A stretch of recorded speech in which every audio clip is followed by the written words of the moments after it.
আমার সেই গল্পটা এখনো শেষ হয়নি।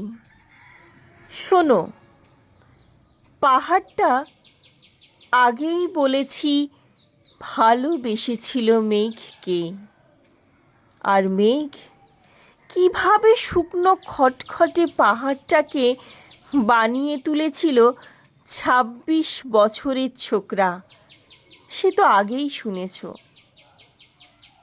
সেদিন ছিল পাহাড়টার জন্মদিন।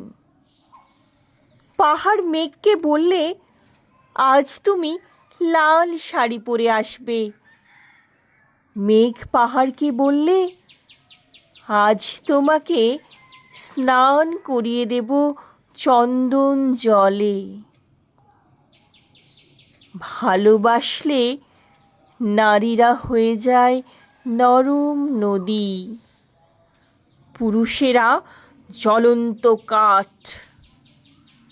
সেইভাবেই মেঘ ছিল পাহাড়ের আলিঙ্গনের আগুনে, পাহাড় ছিল মেঘের ঢেউ জলে।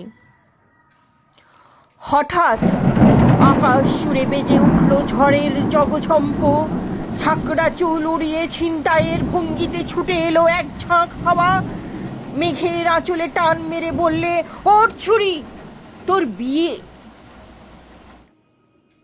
এখনো শেষ হয়নি গল্পটা।